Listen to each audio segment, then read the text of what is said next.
Vítajte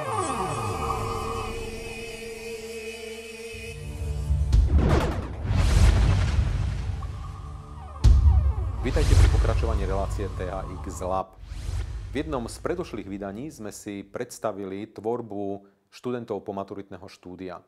Vtedy nebol celkom priestor ukázať všetky práce, takže zvyšok tejto kolekcie som pripravil na dnes. V tých predošlých vydaniach som viackrát hovoril o niečom, čo nazývame zručnosti, alebo filmárske zručnosti, alebo tvorivé zručnosti. Chcel by som ešte vysvetliť, kým sa dostaneme k tomu, aby sme si pozreli tieto študentské práce, čo to tie zručnosti vlastne sú. Medzi také základné zručnosti patrí napríklad postavenie filmového statívu alebo videostatívu, pripevnenie kamery na tento videostatív a potom samozrejme práca s touto kamerou. Neznamená to len to, že tú kameru zapneme, nejakým spôsobom ju spojazníme, ale znamená to aj nastaviť dnes, v dnešnej dobe, už aj mnoho parametrov na tejto kamere. To všetko sa títo študenti musia naučiť nejakým spôsobom zvládnuť a získať zručnosť v tom, že vedia tieto svoje vedomosti, to, čo sa tu naučili, kedykoľvek operatívne využiť. To znamená, nepozerať sa do manuálu, kde to nájdem, ale mať tú skúsenosť, tú zručnosť uloženú v hlave a vedieť, kam mám presne siahnuť, aby sa ten prístroj rozbehol, aby vykonal to, čo potrebujem vykonať.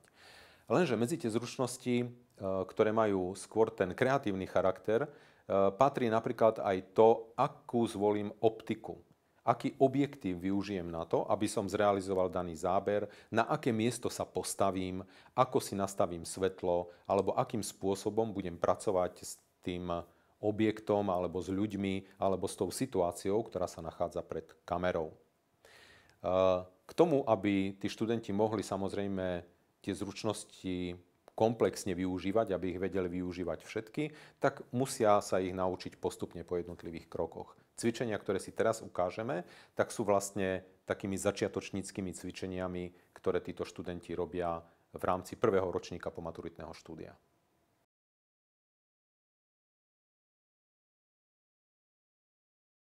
Vozidlo je vyrobené v roku 1964 a na tú dobu je fantastický stroj. Pretože má dobrý kompresor, má dobré servoriadenie, je vyhrievané od bufiku, to je znamená, to je naftové kúrenie, že sa dal vyhriať ten motor. Potom mal ešte také mal zariadenie, tu sa strieka éter a je tam pumpa a v zime sa veľmi dobre štartuje. Hej. Je to jednoduchý stroj, na tie roky je vynikajúci. Čo sa týka jednoduchosti, jednoduchší stroj ani neexistuje. Dostal som sa k tátre tak, že som ako branec urobil si vodičský preukaz, hej, a v 66. roku som vyšiel na vojnu, v 68. som prišiel domov a som robil vodiča z povolania. V roku 1991 som si kúpil od armátu z Českých Budějovic Tatru, lebo som išiel prestaviť rodinný dom. Tak som sa dostal k Tatre. Išiel som kúpiť VTS-ku, kúpil som Tatru. Písal sa rok 1991, bol to apríl, začiatok mesiaca. Prišiel som z práce, robil som pomocníka ručnovodiča. Kamarát, hej, ručnovodič hovorí, prišiel mi synovec z Budějovic, Českých Budějovic a hovorí, majú tam plno VTS-kov v armáte. Keď chceš, môžeš si ich kúpiť. Tak som sadol na druhý deň s manželkou do rýchlika, ráno sme v Budějovicoch boli. Prídeme do armátu, vyhľadali sme toho vedúceho a on hovorí, no dobre ste prišli, práve ideme na letisko, kde máme auta. Tak sme sadli do Škodovky starej a prišli sme na letisko v Českých Budějoviciach. V Budějoviciach, jak sme vystúpili, veľká hala, veľké hangáre, plno Tatroch, 138, jedna krajšia jak druhá. Tak som si vybral a VTS-ky, tam VTS-ky máme iba takú, čo by ste len na vagón ju mohli dať. Tak som si vybral tú najkrajšiu Tatru. Ja som si ju popozeral, naštartovali sme ju a ideme domov. Ale prvá cesta išla k bratovi do Unhošťa, to je pri Prahe asi 26 kilometrov. No tak brat staval tiež Margezánov domček, ja som išiel rodinný dom, hej, prestavovať, tak prídem tam, výborne, že si prišiel, mám kopu materiálu domu. 700 km je do Margecian. Ráno sme vyrazili o 5. O 18. sme už boli doma. 700 km. Tá Tatra išla jak oči. No a tak sme si pomáhali pri tej Tatričke i bratovi, i sebe. Nestalo nás iba nafta, nie? Už teraz najlepšie by bolo tú Tatričku do šrotu dať. Ale ona je taká zlatá, že ona sa mi vždycky odvďačí. Môj najlepší zážitok, že ma Tatra nezradila, sme chystali drevko, lebo si doma kuríme drevom, hej, do pece.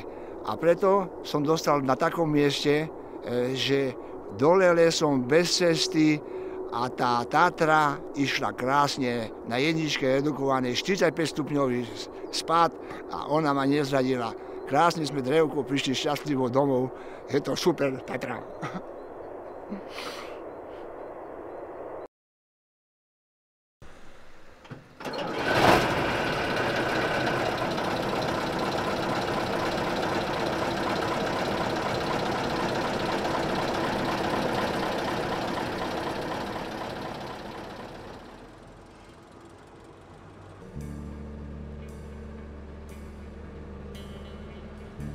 Ten voz je taký bezpečný, má napredku motor. To nie, že jak liaska narazíš, rozumíš, alebo teraz toto je nové, 815, 813, to menší náraz a asi si na ním. A tak si máš ten motor pred sebou, vieš, máš oného, bezpečný sa cítiš. A v tej Tatre, tej 815, tam máš dva miesta. Jeden sedí, tu je motor, bunďa, ty sedíš tu, žiadny priestor. Tu sa môžeš vyťahnuť, podriemať, rozumieš, keď si unavený a ideš ďalej. Takže tak je to, no. Je to isto, na tú dobu boli výborné boli to tie vozy ako vyrobené. A toto servoriadenie, to nemá chybu.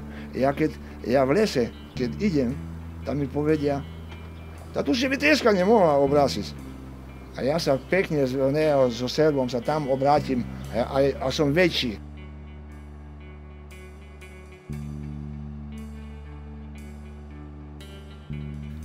Mojou prioritou, keď už tú Tatričku mám, že ju sme ako rodina, ju máme, takže starám sa o to, aby bola vždy v dobrom technickom stave. Lebo iba tým, že je v dobrom technickom stave, nemám problémy vyjsť s ňou na cestu a takisto i o polnoci môžem každému, kto ma požiada, môžem mu dať aj pomocnú ruku. Takže toto ma tak ešte drží, že urobím, keď môžem, tak urobím ten dobrý skutok každému, kto ma požiada o to. Tak. To je tá moja priorita. Preto ju ako tú Tatričku ešte držím.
akrobácii vo vzduchu, výškovej akrobácii som sa dostala asi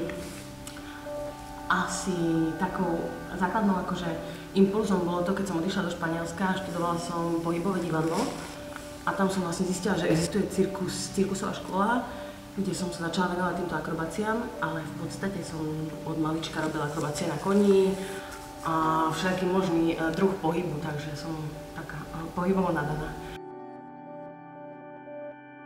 Potom teda vyštudovala konzervatóriu a chcela som sa venovať divadlu, ale naše všeobecné divadlo mi príde na veľmi nízkej úrovni a teda som sa chcela posunúť niekam ďalej a robiť takéto poetické umenie s nejakým proste vytrvalostným športom napríklad.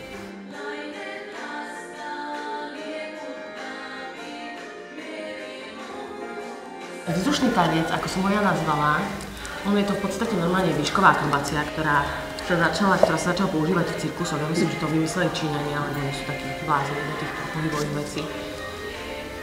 Takže je to normálne cirkusové umenie, ktoré hovorím, kedysi sa predvádzalo iba fakt proste pod vážnym dohľadom, čo sa týka aj celej bezpečnosti, pretože sa to robí vo veľkých výškach bez istenia, pretože to spočíva v nejakých figúrach, ktoré vlastne na seba nadväzujú, preto sa tam hovorí aj ako tanec, to môže pripomínať tanec.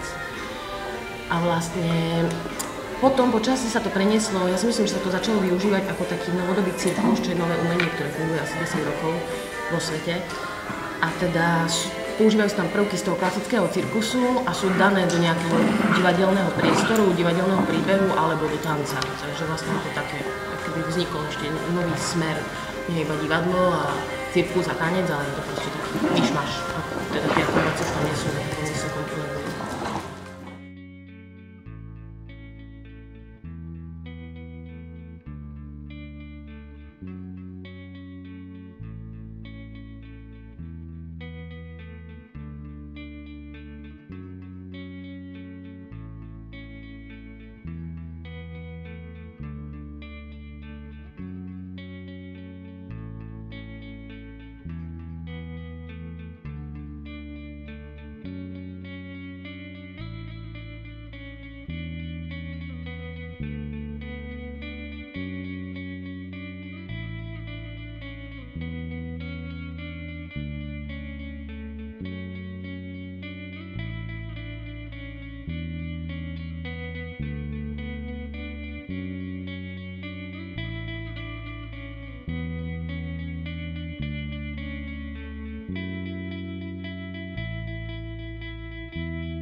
Učila som aj vo Švajčiarsku, aj v Španielsku, a potom teraz v Prahe posledný rok, teraz u nás zase. Že akí sú tu ľudia úplne inak otvorení z tých rôznych kontinentov, aj čo sa týka akože tejto práce napríklad s týmto pohybom. Že u nás napríklad ľudia sú presvedčení o tom, že pokiaľ nerobíte akrobáciu od, ja neviem, 6 rokov, tak už nie ste schopní. A vonku práve tie ženy také po jednom dieťati chytali taký druhý dých a si uvedomili, že akože sú schopné fakt sa naučiť aj vyšplhať do výšky a urobiť hociakú akrobáciu. No, bolo také strašne našľapujúce pre nich, akože tak fakt tá pozitivita je tam taká iná.